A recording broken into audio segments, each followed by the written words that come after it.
My name is Willa Grant. I am 34 years old. I work where silence is a contract and rank is a burden you carry alone. On paper, I am a consultant in logistics. In reality, I am something my family has never understood and never tried to. That is why on the afternoon our clan gathered under the sycamores behind the Grant farmhouse, my brother leaned across the picnic table, smirked, and said, "Still playing soldier?" My father did not look up from carving the brisket. "Act normal for once," he added, as if normal was a costume I refused to wear. I said nothing. I counted the forks aligned like formation, the sweat on the sweet tea pitcher, the way people who share your blood can turn words into shrapnel. Aunt Maggie laughed too loud. Cousins avoided my eyes. Ethan's wife filmed everything for her stories.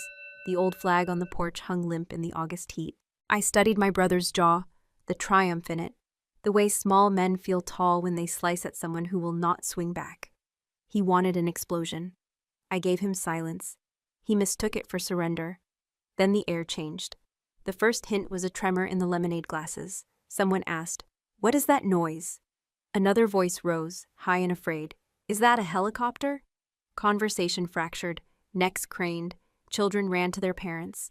The sound grew from a distant murmur to a gut-shaking roar, a rhythm you feel in your ribs before you hear it in your ears. Napkins lifted, paper plates skittered, the tablecloth snapped like a surrender flag. A Black Hawk broke the horizon like a judgment, banking low over the tree line, throwing the backyard into a storm of grit and leaves. People scattered. My father's hat flew. Aunt Maggie shielded her wine. Ethan swore and ducked. I stood. The rotor wash tore through the yard. Confetti of invoices, party favors, and family photographs spun past my boots. The helicopter settled on the grass we used to play tag on, blades still roaring, the machine a wall between the life they assigned me and the life I actually lived. The door slid open. A 4-star general stepped out, cap secure, eyes locked. He did not scan for a man. He ran straight for me, cutting through the stunned crowd, his voice already raised to beat the rotors. "Colonel Grant, we need you now." The words hit harder than the wind. Conversation died. The only movement was the spin of the blades and Ethan's face draining of color. My father's knife slipped. The brisket fell. Somewhere a phone hit the grass and kept recording. I did not look at Ethan. I did not look at my father. I straightened, felt the weight of years fall from my shoulders, and nodded once. The general's hand gripped my arm. The pressure said urgency, not theater. All around us, my family froze in the tableau of a revelation they never thought they would have to survive. The girl they called a disappointment stood in a storm of their making, and someone who mattered had just called her by the rank they said she would never deserve. I took one breath, tasted diesel and dust, and stepped forward. The last thing I heard before the blade swallowed the yard was my brother whispering to no one, "Colonel." It sounded like an apology. It felt like a verdict. When I was 12, my father told me soldiers were men who failed at gentler work. When I was 18, he did not come to my commissioning. When I was 29, after a mission that took 11 hours in a lifetime, my brother told the family I had embarrassed us all. Disappointment became my new rank at the dinner table. They repeated it often enough that even the walls learned to mouth it back. Those memories flashed in a single sharp sweep as the general's grip tightened and the rotor wash clawed at my hair. Faces from years of holidays and small betrayals flickered. Ethan laughing as he forwarded a rumor he knew was false. My father sighing when he saw me in uniform. Linda, my stepmother, holding a coffee cup with both hands as if it could warm her silence. Every scene was short. Every wound was efficient. Back in the present, the general leaned to my ear. "We do not have much time, Colonel." The sentence was not a courtesy. It was a clock. I nodded, already reading the urgency written in the way the crew stayed half inside the bird, already counting the seconds until lift. My heart did not race. It calibrated. Training is repetition. Dignity is restraint. Behind us, Ethan found his voice and lost his certainty. "Wait. Colonel, you are still in the army?" His words trembled on the edge of a question he had never thought to ask because he had always been satisfied with his own answers. My father stared at the stars on the general's shoulders as if they were indictments. The old flag on the porch finally caught a gust and lifted, late to the moment like everyone else on that lawn.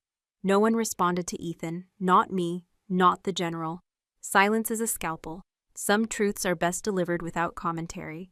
I turned to the family that had named me a failure and held their gaze for the first time in years.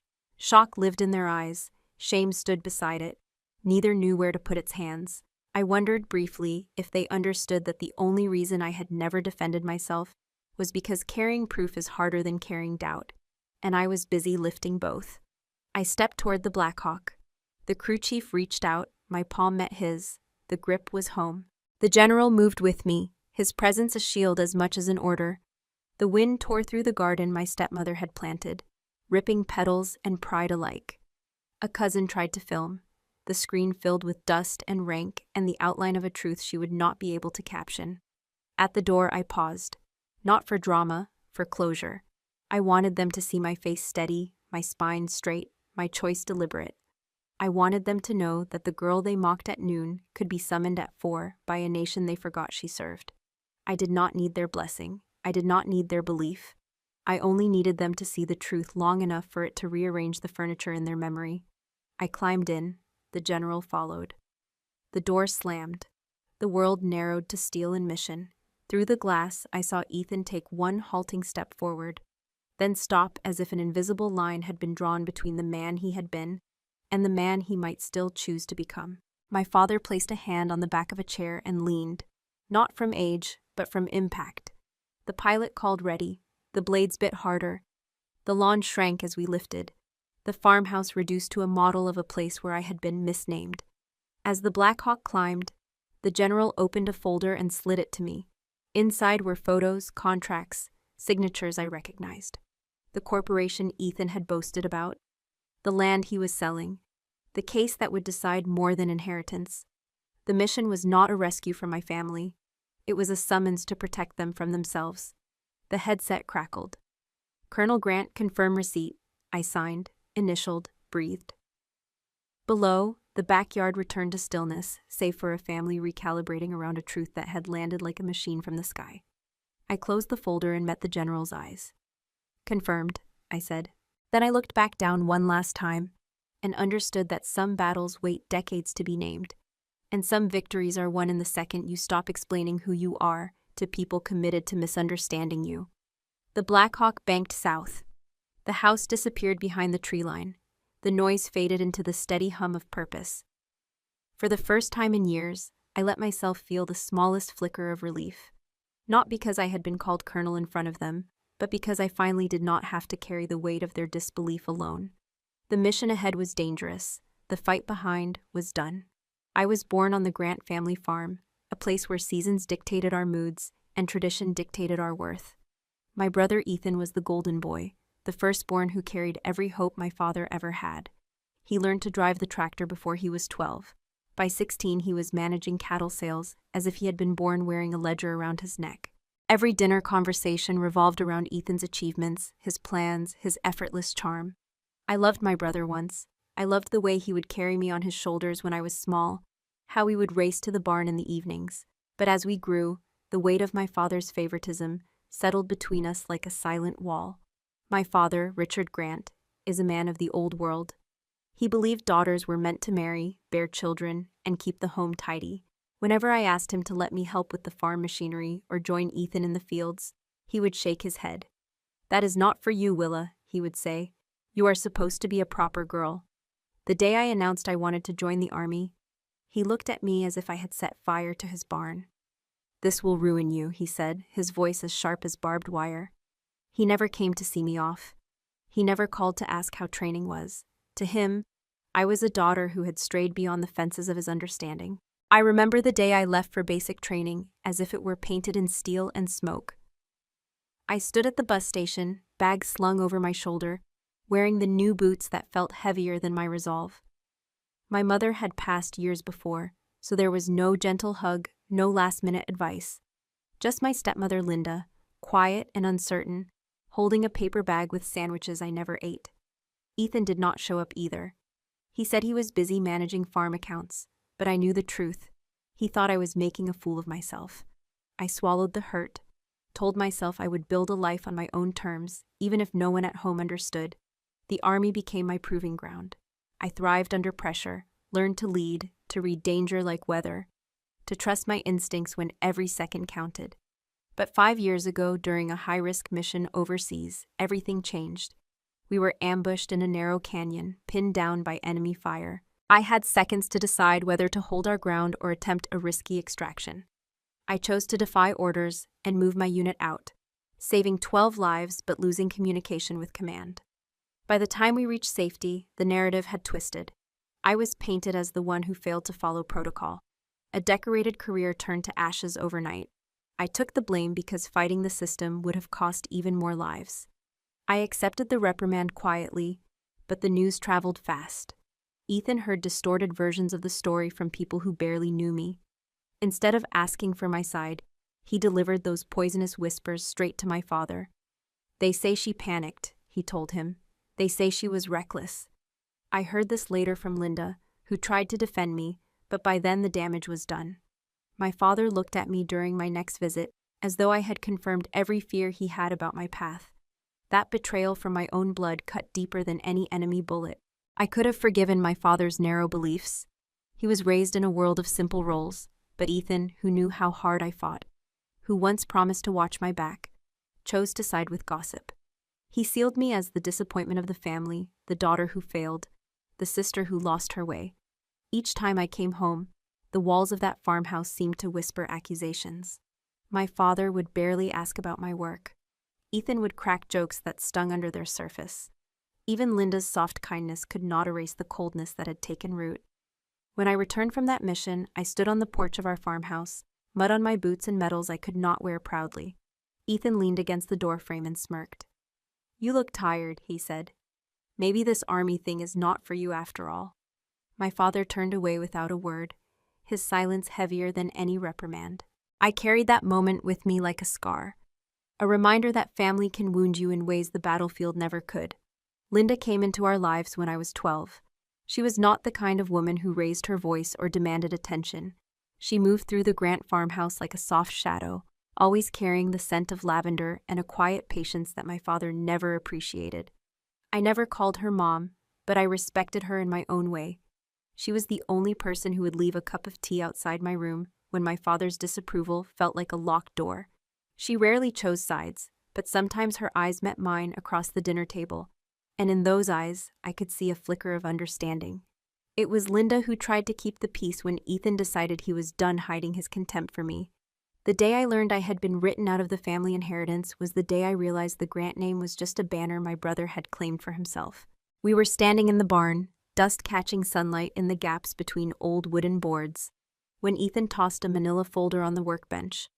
"You have no place in this family anymore," he said.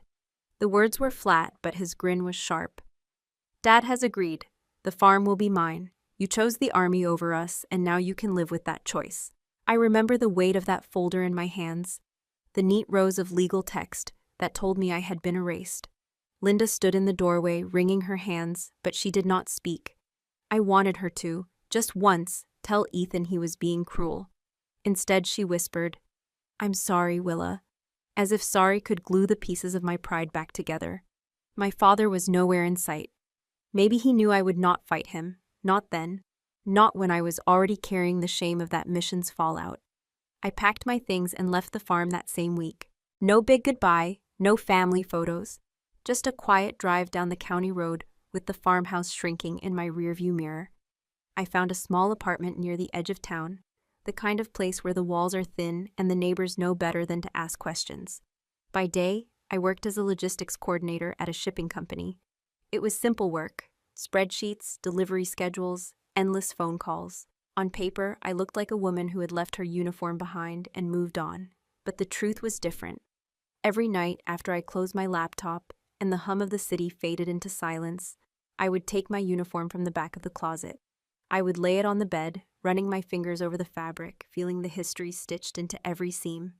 Sometimes I would wear it for just a few minutes, staring into the mirror and reminding myself of who I really was.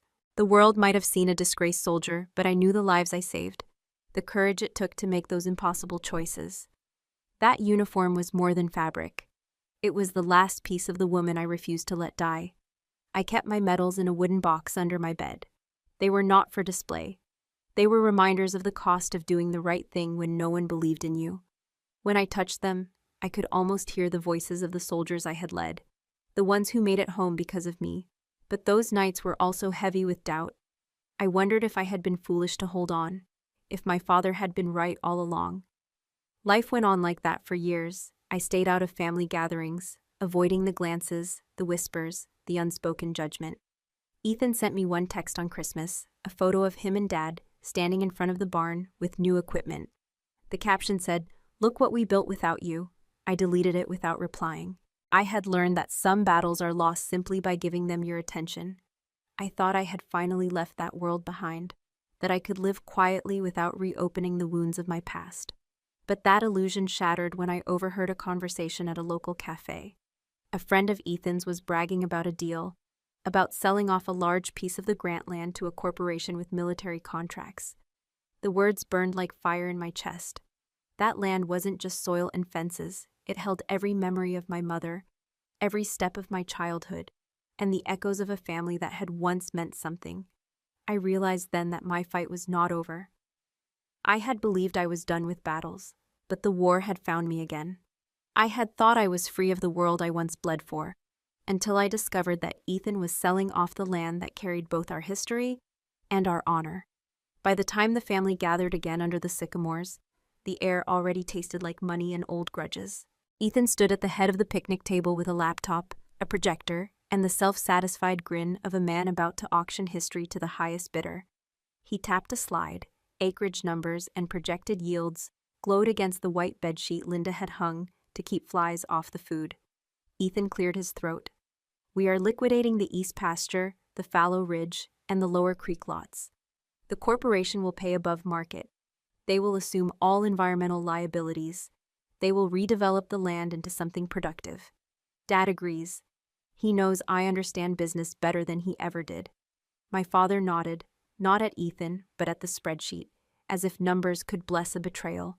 I said nothing. My pulse slowed, not from calm, but from calculation. I watched the cursor circle a logo in the corner of the slide. I knew that emblem. I had seen it stamped on redacted contracts and sealed boxes.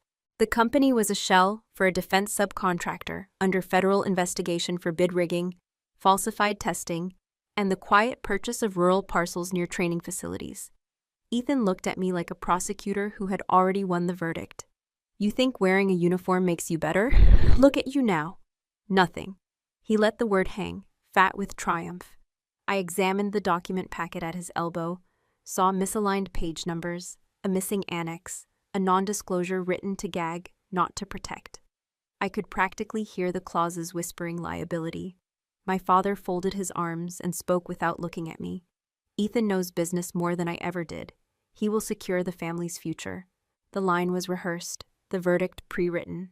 Linda tried to interrupt, then retreated when my father's jaw set.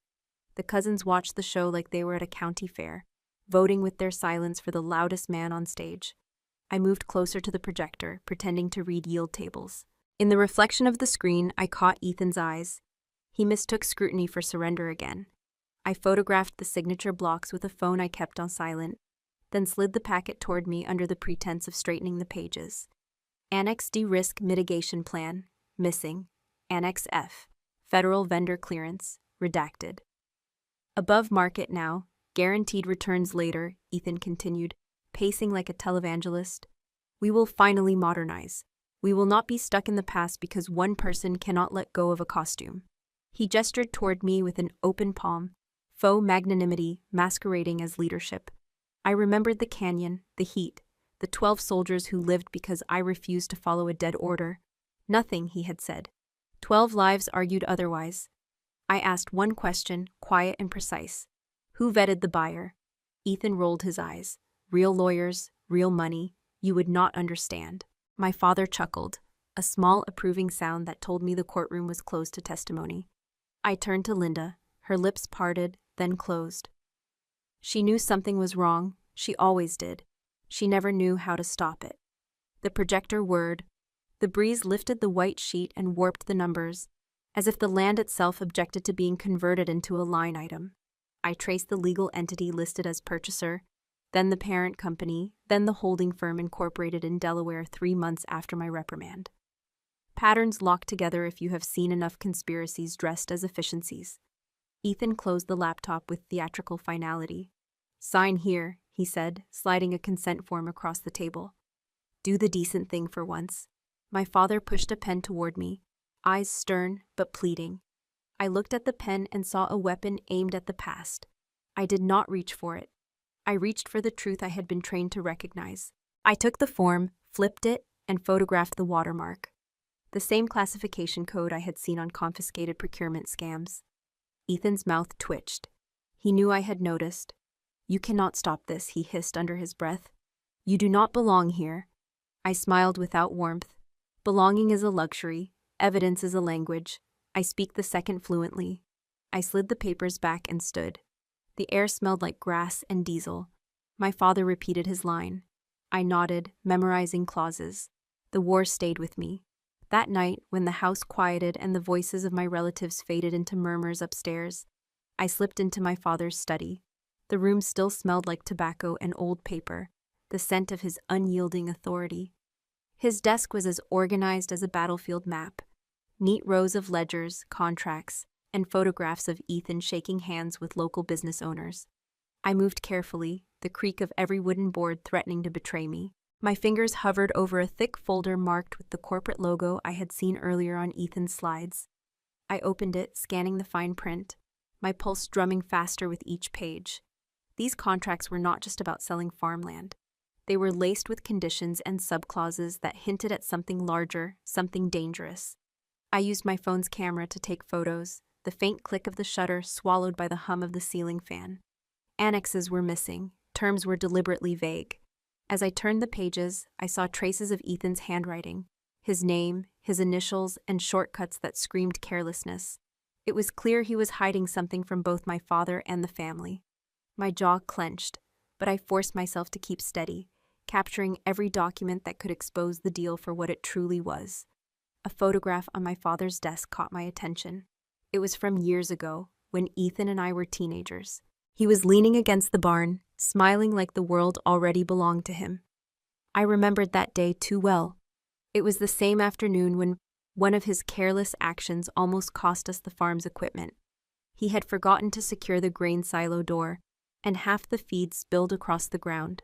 Instead of owning up, Ethan told Dad I had been the one who left it open. I took the blame, standing there with my father's disappointment burning into me. It was my first taste of how easily Ethan twisted the truth to protect himself. Years later, the pattern continued. When I returned from deployment, bruised and exhausted, Ethan whispered to anyone who would listen that my so-called heroics had caused unnecessary chaos. He fed my father's stories about me being reckless, about how I wasn't fit to carry the family name. I tried to ignore it, but those lies grew roots in my father's mind, poisoning whatever faith he had left in me. As I photographed the last document, a cold realization settled in. This wasn't just a family dispute over land. The company Ethan was dealing with had contracts with defense contractors I'd seen in classified reports. They were linked to incidents I'd witnessed firsthand, equipment failures that cost lives, unethical testing, backdoor deals that put soldiers at risk. My brother's greed was dragging the family into a war they didn't even understand. I paused for a moment, my hand resting on the folder. My reflection stared back from the glass frame of a photo of my late mother. Her eyes seemed to question me, to remind me that honor isn't something you inherit. It's something you fight for. I couldn't walk away, not this time. I quietly closed the folder, placing everything back exactly where I found it. Then I slid my phone into my pocket and picked up the backup copies I had made. The silence of the house pressed against me as I stepped out of the study. I could hear Ethan snoring faintly down the hallway, unaware that I had just gathered the evidence that could unravel his scheme.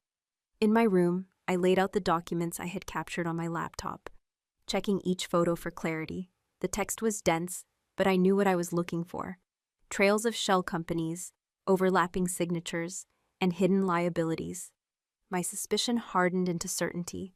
Ethan was not just reckless. He was aligning himself with people who would devour this family if it meant profit. I stuffed the printed copies into my backpack and zipped it tight. The sound of the zipper felt like the click of a weapon being armed. As I rested the bag beside my bed, I whispered to myself, "This is more than a family matter. This is a battle I cannot ignore." My hands lingered on the straps, my heart heavy yet clear.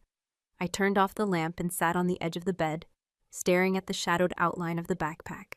That bundle of papers, silent and unassuming, was more dangerous than any weapon I had carried in combat. It could expose everything: Ethan's lies, the company's corruption, even the fractures within my own family. I tightened the straps, locking the zippers together. This was not just evidence, it was the turning point. As I lay back, the echoes of Ethan's words haunted me. Look at you now, nothing. But in the darkness, I knew this backpack, heavy with truth, would change everything. It was no longer just about saving face or defending my name. This was about protecting something bigger than all of us: our history, our honor, and perhaps even lives. When I finally drifted into restless sleep, I knew that the next time I faced my brother, nothing would ever be the same. The next morning, I woke with the weight of the documents still pressing against my thoughts like a loaded weapon. I spent hours reviewing every photo I had taken, scanning for details I might have missed, and cross-referencing the corporate names with what I remembered from my service. By mid-afternoon, I knew I needed confirmation from someone who understood the shadowy underworld of defense contracts better than anyone in my family ever could. I picked up the phone and called an old friend, Sergeant Luke Daniels, one of the few people I trusted from my unit. Luke answered with the same steady voice I remembered from our time overseas. I explained briefly and carefully what I had found: Ethan's deal, the corporate shell companies, the redacted clauses. Luke's silence on the other end stretched long enough to make my stomach tighten. Finally, he said, "Willa, that company has been on the radar for months. There's an active investigation involving fraud and illegal testing. I can't share the details, but if Ethan is tied to them, he's swimming in dangerous waters." His words confirmed what I already feared. This wasn't just about the farm anymore. This was a web of corruption that could hurt more than just my family's reputation. I thanked him, my voice low, and Luke added, "Whatever you do, be careful. These people play dirty. They don't care who gets hurt as long as they make their profit." That warning stayed with me long after I hung up. Later that evening, as I sat on my small apartment's balcony, my phone buzzed again. The caller ID made my breath catch. It was a restricted number, one I hadn't seen in years. I answered, and a familiar voice cut through the static. "Colonel Grant," the voice said. "We may need you, Willa. This involves your family." It was General Crawford, the 4-star leader who had once overseen some of the toughest operations of my career. Hearing his voice again felt like stepping back into a world I had promised myself I had left behind. "Sir?" I asked, my heart already pounding. He didn't waste time. "Your brother's company is tied to a defense contract under federal review. We need someone who understands the terrain, someone who has both military experience and a personal connection. I know this puts you in a difficult position, but we need to talk about your next steps." The line went quiet for a moment, as though he was letting me absorb the weight of what he'd just said. My throat tightened. I wanted to say no, to stay out of it, but a part of me, the soldier still buried under civilian clothes, knew I couldn't ignore this call. After I hung up, I sat in the dark for a long time, my mind circling the same impossible choice. I could expose Ethan for his greed and recklessness, but doing so would publicly humiliate my father and tear apart what little remained of our family.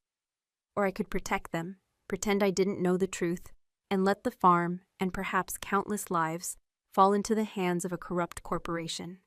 My heartbeat thudded louder with every passing second. I remembered all the times Ethan mocked me, the cold stares from my father, and the quiet empathy from Linda. But I also remembered the voices of my soldiers, the ones who trusted me with their lives. I couldn't stay silent, not when I saw danger staring me in the face. I poured a glass of water, hands trembling slightly as I tried to calm my nerves. The city outside my window felt distant, almost unreal. All I could see was the land where I grew up, the creek where Ethan and I used to fish, the old barn that had weathered more storms than any of us. If I did nothing, all of that would be sold off to people who would bulldoze the past without a second thought. By the time the clock struck midnight, my decision was made. I pulled out the backpack where I kept the copies of the contracts and placed it on the table like a declaration of war.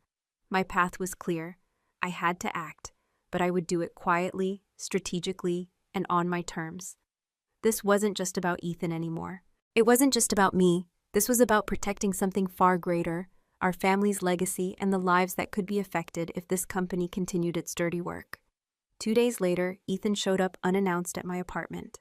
He didn't bother knocking politely. He slammed his hand against the door until I opened it. His face was flushed with anger, his usual smirk sharpened into something colder.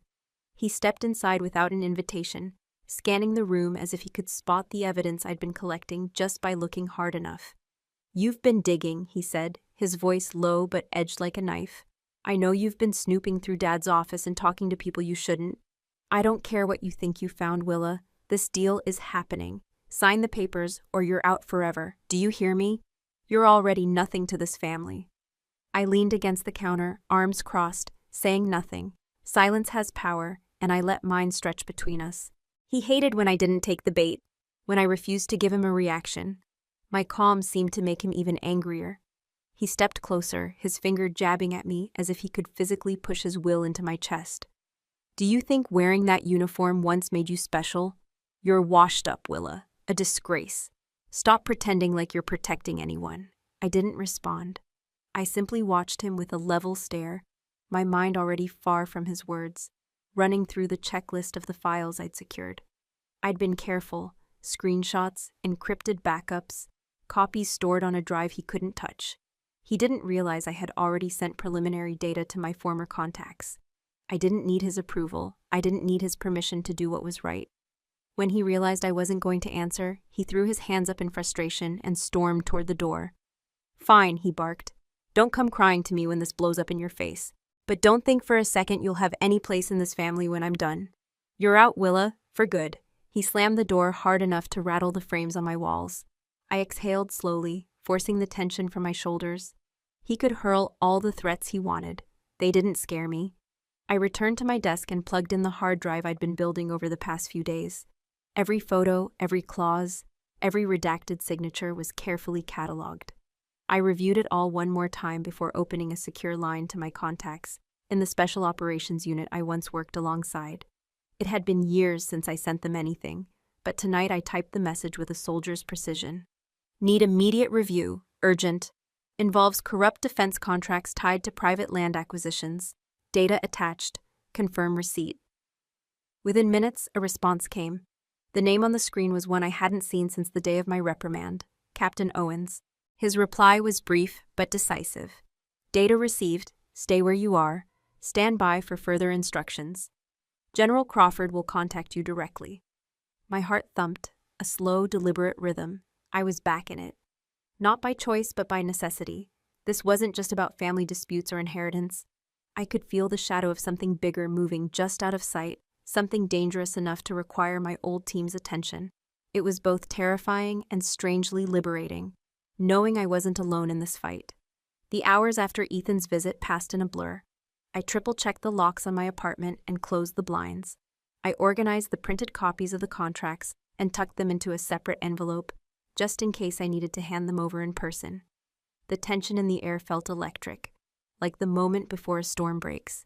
My instincts told me that Ethan's temper wasn't the only threat circling. Near midnight, I stepped out onto my small balcony. The city lights flickered in the distance, but the sky above was dark and endless. I leaned on the railing, looking up, letting the cold night air fill my lungs. Somewhere far off, I thought I heard the faint hum of a rotor, just a whisper against the night. It could have been nothing, just my imagination conjuring the sound of a Black Hawk before it arrived. But deep down, I knew it was only a matter of time. I tightened my grip on the railing, my mind clear and steady. Whatever was coming, I was ready. The pieces were in motion now. I glanced back inside at the backpack sitting on my desk, zipped and waiting. That bag held not just evidence, but the weight of a decision that could change everything. For me, for my family, and for the farm that had once defined us. As the distant hum faded, I whispered to myself, "This isn't over." I turned back inside, locking the door behind me. The sky above seemed to pulse with anticipation, and I couldn't shake the feeling that somewhere, out there, the Black Hawk was already on its way. The sound came first, a low, distant vibration that rolled across the fields like a warning. At first, no one paid much attention. It could have been a tractor in the distance, or maybe a truck rolling down the country road. But as the rumble deepened and the windows of the farmhouse began to tremble, Everyone stopped what they were doing. Heads tilted, eyes squinted toward the horizon. I felt it before I saw it. The pulse of rotor blades, faint but unmistakable, stirred the air around us. A gust of wind blew across the yard, rattling the sycamore branches and scattering paper plates from the picnic table. People rose from their chairs, hands shielding their eyes. I stood at the edge of the yard, heart pounding in sync with the growing roar above. Then it appeared. A Black Hawk helicopter, dark and imposing, sliced through the afternoon sky. Its shadow crawled across the fields, stretching over the barn and swallowing the yard in its path. The sheer power of its approach silenced everyone. Children clung to their parents. Someone gasped. I saw Ethan's smirk falter, the color draining from his face as he tried to understand what he was seeing. The helicopter circled once, its blades chopping the air with a ferocity that felt both familiar and haunting. I stayed rooted to the ground, my boots pressed into the earth I had once called home. Dust swirled around us, stinging my eyes, but I didn't move. My silence was heavier than any words I could have spoken. As the Black Hawk descended, the wind turned violent. Tablecloths flew into the air, cups rolled across the grass, and Linda held onto her hat with both hands. My father stood near the porch, his hand shielding his face, but his eyes never left the aircraft. I could see it, the confusion, the unspoken questions. He knew helicopters like this didn't land on private farmland unless something extraordinary was about to happen. The skids touched the ground with a thud that echoed through my chest. The rotor wash sent a hurricane of leaves and dirt whipping around the yard. I squinted through the storm of dust and watched the side door slide open. Out stepped General Crawford, his posture as commanding as I remembered. The sun caught the stars on his uniform, flashing like tiny shards of authority. He didn't hesitate. His eyes locked on me immediately. Without glancing at anyone else, he strode forward, boots pounding against the earth. The entire family watched as if frozen in place, the noise of the helicopter drowning out every whisper. When he stopped in front of me, he raised his voice to cut through the roar. "Colonel Grant, we need you now." The words fell like a stone in a still pond, sending ripples through every face around me. Colonel, not Willa, not daughter, not sister, Colonel. The rank they never believed I had truly earned. The air seemed to thicken as silence swallowed the yard. I saw Ethan out of the corner of my eye.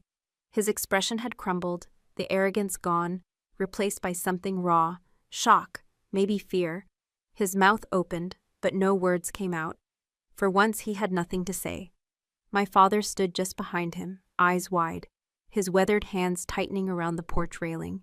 He looked like a man who had just realized he'd been standing on the wrong side of a line all along. I didn't speak. I didn't need to. My gaze swept from Ethan to my father, steady and unyielding.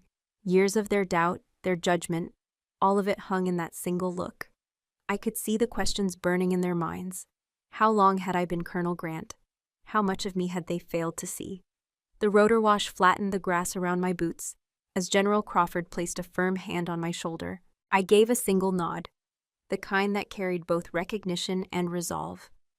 My silence spoke for me. I wasn't here to prove anything.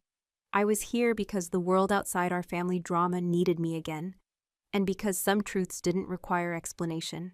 As I turned slightly toward the helicopter, I caught Ethan's eyes. His expression said what he couldn't. He'd misjudged me, underestimated me, and now he didn't know what to do with that realization. I let the moment hang, wordless but sharp, before stepping forward into the gusting wind. The rotors were still hammering the air when General Crawford turned to face my family. His voice cut through the noise with the force of a verdict. "We are investigating the same corporation your son is dealing with." The words landed like a detonation. Conversations died mid-breath, faces stiffened. Ethan blinked, then forced a laugh that sounded like metal scraping concrete. "You do not know what you are talking about," he shot back, trying to square his shoulders, trying to look taller in front of a man who had commanded continents. "This is a legitimate transaction, above market, clean. We vetted everything." His gaze darted to me, accusation sharpening. "She is the one stirring this up. She always has to be the hero." General Crawford did not even look at him. He handed my father a single printed page pulled from a folder, the government seal stamped at the top. "This entity is under federal review for procurement fraud, falsified test certifications, and covert acquisition of rural land near critical training corridors. Your son's signatures are on 3 preliminary instruments. 2 are missing mandatory federal vendor clearances. 1 contains a gag clause that violates state law. His tone was flat, clinical. It gave no room for argument. My father's hands trembled as he scanned the page. His eyes hardened as comprehension spread. He turned to Ethan, the porch railing creaking under the weight of his grip. "What have you done, Ethan?" The question came out half roar, half plea, a father's disbelief wrestling a businessman's pride. Ethan lunged toward the paper, but my father pulled it back, holding it out of reach like a leash suddenly remembered. "Dad, you are overreacting. This is political theater. They are just trying to scare us because she—" He jabbed a finger at me, dragged the army into a private deal. "This is her revenge." I stepped forward, calm, because I had already lived the moment he was only now entering. "No, Ethan, this is your mess. I tried to warn you." He opened his mouth to spit another defense, but the general spoke first. "We have emails," Crawford said, eyes never leaving Ethan. "We have timelines. We have payments routed through holding companies that do not exist on paper longer than 90 days. If you did not know, you should have known. If you knew, you are in deeper trouble than you can imagine." The yard went silent except for the slow spin of the rotors and the sound of Linda's unsteady breath behind my father. My cousins stared at Ethan, as if seeing him for the first time, without the glow of inherited authority. The projector sheet from his presentation flapped on the clothesline, numbers and promises warping in the wind. Ethan's bravado cracked. "This is a misunderstanding," he muttered, softer now, as if lowering the volume could shrink the facts. "Contracts get cleaned up, lawyers fix language. This is how deals work." He looked to my father for rescue and found none. My father took a step toward him, the page trembling in his fist. "You told me you vetted everything. You told me this was safe. You told me you knew what you were doing." His voice broke on the last word. "You told me she was the problem." He turned to me, eyes burning, grief and regret mingling in a way I had never seen on his face. "Willa, did you know?" It was not an accusation. It was an admission that, for once, he needed me to be right. I met his gaze. "I knew enough to stop it. That is why they are here." Ethan shook his head like a boxer refusing to hear the bell. "You are not stopping anything," he said, but the fight was gone from his tone. "You cannot take this from me." General Crawford's jaw tightened. "This is not about you, son. This is about national security and criminal liability. Step aside." The command in his voice left no oxygen for defiance. Ethan looked around the yard, searching for an ally and finding only witnesses. The weight of his choices settled on his shoulders in real time. I watched it bend him. My father lowered the paper, his voice hoarse. "What have you done, Ethan?" he repeated, softer now, as if asking the question might rewind the outcome. I stayed silent. My eyes said the rest. I took a slow step forward, breaking the silence that had been pressing against my chest like iron. "I never wanted revenge," I said, my voice steady, cutting through the tense air. "But the truth must come out, whether you like it or not." My words landed heavier than I expected, hanging in the space between us like a sentence that could not be revoked. Ethan's face twisted in defiance, but there was a shadow of desperation in his eyes. "You think you're some hero? This isn't your battlefield, Willa. This is business. You don't understand how deals work." He turned to the general, trying to find some crack in the wall of authority standing against him. "She's doing this out of spite. She's just trying to make me look bad." General Crawford didn't blink. "You made yourself look bad, son. Don't confuse consequences with spite." Ethan's jaw tightened, and he took a breath as if to fire back. But the sound of tires crunching on gravel cut him off. We all turned toward the driveway. A sleek black SUV rolled up, followed by another. The doors opened and 3 men in tailored suits stepped out, their movements calculated and cold. I recognized the logo on their briefcases instantly. It was the same corporate insignia I had seen on those contracts, the one buried beneath layers of shell companies. One of them, a tall man with a sharp face, strode toward us. "I'm here representing Grant Industries," he announced. His tone was polished but icy. "We've been made aware of some interference in a private deal. Any unauthorized use of our documents or attempts to slander our operations will be met with immediate legal action." His gaze flicked to me as if measuring the threat I posed. Ethan's face paled. This is a misunderstanding," he stammered. "They have no right." "They have every right," General Crawford interrupted, his voice firm as stone. "And you, Mr. Grant, have no idea what kind of storm you've dragged your family into." The general's expression hardened as he stepped closer to me. "Colonel Grant, you're coming with us. Now." My heart clenched. It wasn't fear exactly, but the sharp awareness that everything was about to shift. Ethan's eyes widened as the word colonel echoed again, louder this time, like a bell tolling the end of a battle he had already lost. "Wait," he said, his voice breaking into something close to pleading. "You're not serious. Willa, tell them this is a mistake." I looked at him, my silence cutting deeper than any answer I could have given. This wasn't about convincing him anymore. This was about the truth, and the truth no longer cared for his approval. The men from the corporation stepped back when General Crawford raised a hand. "This is a federal matter," he said, his tone cold and final. "You will receive official communication from the appropriate channels. Until then, stay out of our way." Ethan's shoulders sagged, the last flicker of defiance draining from him. I could see the fear creeping in, the realization that he was no longer in control of the narrative he had built. My father stood behind him, silent and rigid, his face carved with disbelief. I turned toward the Black Hawk, its rotors still spinning, a relentless reminder of the world I belonged to and the mission that awaited me. Each step I took felt heavier, not because of doubt, but because of the silence behind me. I didn't look back. The truth was already written there, on Ethan's stunned face, on my father's troubled eyes, on the trembling hands of Linda, who stood frozen by the porch. As I reached the helicopter, the general placed a firm hand on my shoulder, guiding me inside. I sat down, strapping myself in, while the roar of the engine swallowed every sound from the yard. I didn't wave, didn't speak. My silence was enough. It carried every answer they would never dare ask. The Black Hawk lifted, and I felt the ground fall away beneath me. Through the window, I caught one last glimpse of the farm, of Ethan standing small and lost, of my father gripping the porch railing as if it could anchor him. I let my eyes close for a second, breathing in the moment. The weight of the truth had finally been set free, and I was ready to face whatever came next. By the time the Black Hawk lifted off, the sound of its rotors still echoing across the valley, the neighborhood had turned into a swarm of whispers. People were gathering at the fence line, pointing, taking photos, trying to piece together the puzzle of why a military helicopter had landed in the Grant family backyard. My father stood stiffly on the porch, his face pale under the late afternoon sun. Ethan was pacing near the picnic table, muttering under his breath, his phone clutched in his hand as if it could shield him from the questions flooding in. The first neighbors arrived before the dust even settled. Mr.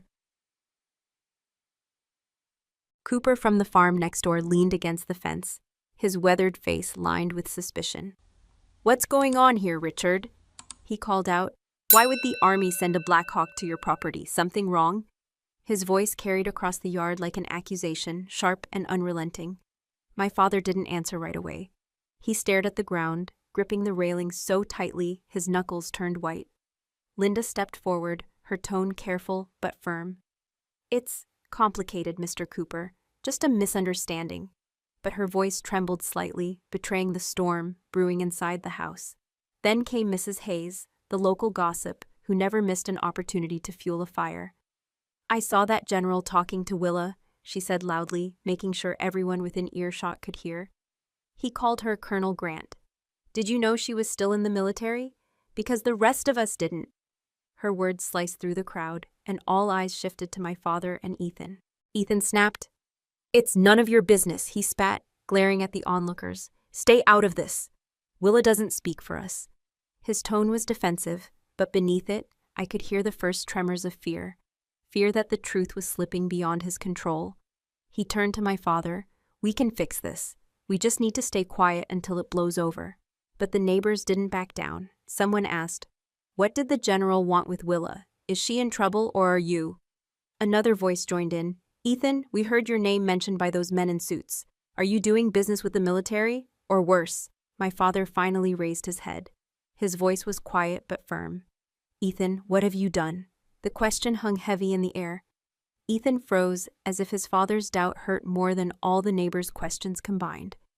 "I haven't done anything wrong," Ethan said, his voice cracking under the pressure. "It's Willa. She's making it look like I'm involved with criminals." You're all believing her just because she came back wearing a uniform.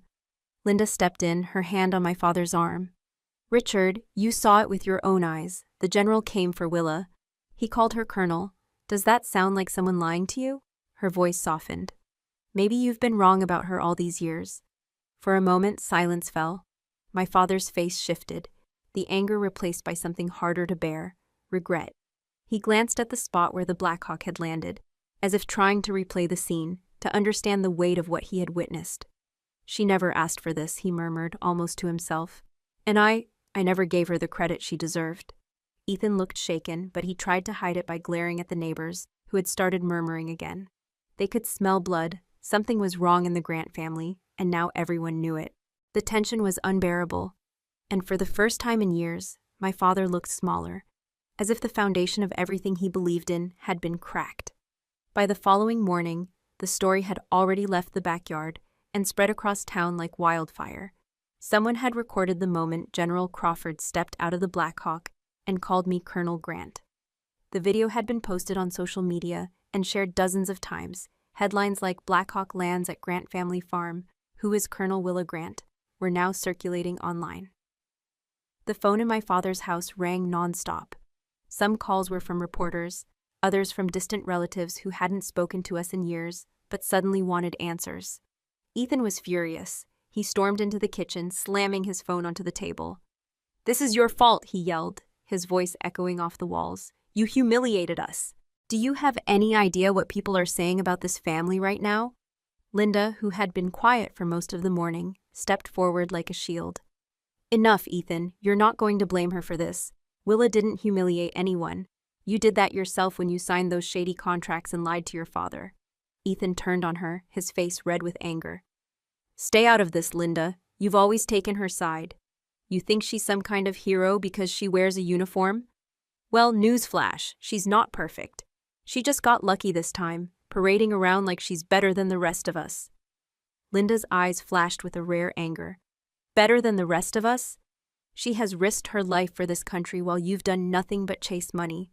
Maybe it's time you stop seeing her as a threat and start seeing her as the sister who saved you from losing everything." The argument spiraled, voices overlapping like waves crashing. My father, who had been sitting silently at the kitchen table, suddenly stood. "Enough!" His voice thundered, silencing the room. He looked directly at Ethan, his eyes filled with disappointment.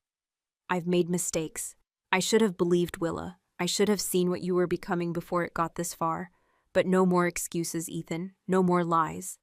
Ethan looked stunned, as though he'd been struck. His mouth opened, but no words came out. I stood in the doorway watching them, my hands steady at my sides. I didn't need to speak. My silence spoke louder than any accusation could. The video of me being addressed as Colonel Grant continued to play on a loop on someone's phone nearby. Every time Ethan caught sight of it, his face twisted with frustration. "This is what you wanted, isn't it?" he hissed, turning toward me. "To make me look small, to make Dad doubt me? Well, congratulations, you got what you wanted." I met his gaze but didn't answer. I let the silence stretch, heavy and unflinching. My calm unsettled him more than any words ever could. His anger faltered for a moment, replaced by something I hadn't seen in years: uncertainty. He didn't know how to fight me anymore because I wasn't playing his game. Linda stepped closer to me, placing a hand on my shoulder. "You don't have to explain yourself to him," she said softly. "The truth is doing all the explaining for you." I gave her a small nod, my eyes never leaving Ethan's. He shifted uncomfortably, the weight of his own choices finally catching up with him. For the first time, he looked like he was beginning to see himself through my eyes, and through the lens of that viral video. The silence that followed was sharper than any argument. It was the sound of the balance of power shifting. 2 days after the storm in the backyard, I was back at the military base, coordinating with General Crawford's team. The investigation into the corporation Ethan had been dealing with was moving fast. Too fast for comfort. Every document I had collected, every encrypted file I'd sent, was now in the hands of federal investigators. It felt like I had been pulled back into the battlefield, except this time, the enemy wasn't holding weapons. It was hiding behind suits, legal jargon, and greed. Late in the evening, as I walked out of the briefing room, I saw a familiar figure standing nervously by the gate. Ethan. He looked different, less polished, his usual confidence stripped away. His eyes carried a weight I hadn't seen before, something closer to regret than defiance. "Willa," he said, his voice low, "can we talk?" I crossed my arms, my body instinctively defensive. "What is it, Ethan?" He hesitated, glancing at the ground before meeting my gaze. "I was wrong," he admitted, his voice cracking just slightly. "I let my jealousy destroy us. I kept trying to prove I was better because Dad always looked at you like you didn't belong here. I guess I believed it too. But seeing that Blackhawk, seeing them call you Colonel Grant, it made me realize how small I've been acting." I stayed quiet, letting his words sink in. For once they sounded genuine, not like the manipulative half-truths he'd thrown at me in the past. "I didn't know who I was dealing with," he continued, his tone shaking with anger, this time at himself. "They promised me money, power, a way to secure the farm's future. I didn't care about the fine print. I thought I was doing what Dad wanted, what the family needed. But I almost sold our name to criminals." I reached into my bag and pulled out the folder I'd kept, filled with copies of the fraudulent contracts and all the incriminating notes. I handed it to him. "If you want to make things right, start by helping me bring them down. No more lies, no more shortcuts." Ethan took the folder with trembling hands, his eyes scanning the documents like they were bombs ready to detonate. "How deep does this go?" he asked. "Deeper than you think," I said. "The investigation will expose everything, the shell companies, the fraud, all of it. But we need witnesses, and you're the closest one to their inner circle. If you cooperate, you'll protect Dad, Linda, and the farm." For a long moment, Ethan just stood there, the weight of his mistakes written all over his face. Finally, he nodded. "I'll do it. I'll tell them everything I know." That night, we worked together for the first time in years. Sitting in a small room at the base, I walked him through the evidence, connecting the dots he hadn't seen.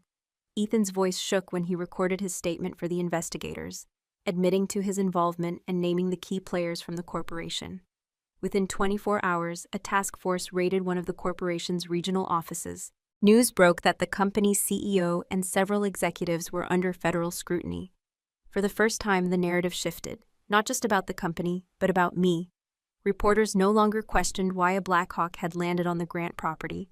They wanted to know how Colonel Willa Grant had uncovered one of the most significant corporate scandals of the year. Ethan looked at me across the table, his expression filled with something I never thought I'd see from him: respect. "I don't deserve a second chance," he said quietly, "but I hope I can at least help you fix this." The sun was bright that morning, casting a golden hue across the farm where everything had started. It was the same backyard where I had once been mocked, where Ethan's words had cut sharper than any blade. But today, the air was different. It carried a sense of redemption. Rows of chairs had been set up near the old sycamores, and a small podium stood proudly in front of the barn. A U.S. flag waved gently in the breeze, and the hum of anticipation ran through the crowd of neighbors, friends, and even local reporters who had come to witness the ceremony. I stood in full military uniform, polished boots reflecting the morning light. Each medal on my chest was a reminder of battles fought and lives saved. But today, I wasn't here to prove my worth. I was here to honor something greater. The journey that brought me back home, not just as a soldier, but as a daughter and a sister. Ethan stood just to my left, dressed in a dark suit. His face was solemn, his posture straight. He didn't say much, but the look in his eyes said everything. There was regret, yes, but also a quiet pride I had never seen before. General Crawford took the podium, his commanding presence silencing the murmurs of the crowd. "Today," he began, his voice steady and strong, "we are not just here to honor Colonel Willa Grant's service to her country, but also her unwavering courage in facing the battles that cannot be fought with weapons." He paused, letting the words sink in. "Colonel Grant's courage is not just on the battlefield, but also in facing her own family and standing for what is right." I swallowed hard, feeling the weight of his words. My father was sitting in the front row, his hands folded tightly, his eyes misted with emotion. Linda sat beside him, her hand gently resting on his. It struck me how different this moment was compared to the countless times I had left this place feeling unwanted. For the first time, I felt seen. General Crawford continued, This farm, once a place of division, is now a place of reconciliation. It's proof that integrity and love can rebuild even the deepest cracks. He looked at me directly, his expression softening. Colonel Grant, you've not only brought justice to light, but also brought your family back together, and for that, we honor you. He gestured for me to step forward. As I did, Ethan glanced at me, his jaw tightening as if holding back words he wasn't ready to say out loud. I gave him a small nod. We both understood that this moment wasn't about the past anymore. It was about what we were choosing to build from this day on. General Crawford placed a medal over my uniform, the ribbon brushing lightly against my collarbone. I felt a rush of warmth and pride, but I also felt the presence of all those who had doubted me, now standing silently in the shadow of the truth. The crowd erupted into applause, and I saw neighbors who had once whispered about me now clapping with genuine admiration. Ethan finally leaned closer and murmured, "I'm sorry, Willa, I see it now, everything you've done." His voice cracked, raw and unfiltered. I didn't reply. There was nothing to say. The apology lived in his eyes, and that was enough. When the ceremony ended, the sound of the Blackhawk's rotors filled the air once again. It hovered above the field, waiting for General Crawford and his team. I stayed behind for a moment, watching as the helicopter ascended, its shadow stretching across the land like a final salute. My heart felt lighter, as though every weight I had carried for years was being lifted into the sky with it. Ethan came to stand beside me, his hands shoved into his pockets. "Thank you, Willa," he said quietly, "for not giving up on the truth, and maybe for not giving up on me, even when I didn't deserve it." I turned to look at him. "We all make mistakes, Ethan. What matters is what we do after." He nodded, his gaze fixed on the horizon. "I'm going to fix what I can. For Dad, for the farm, for you." His words for once were stripped of pride. They were honest. My father walked up behind us, his boots crunching softly on the gravel. He didn't speak at first, he just stood there, looking at me with eyes that held both regret and pride. Finally he said, "I'm proud of you, Willa, more than I can ever say. I was too blind to see it before, but I see it now. You stood your ground, and you did it with honor." For the first time in years, I hugged him. It wasn't awkward, it wasn't strained, it was real.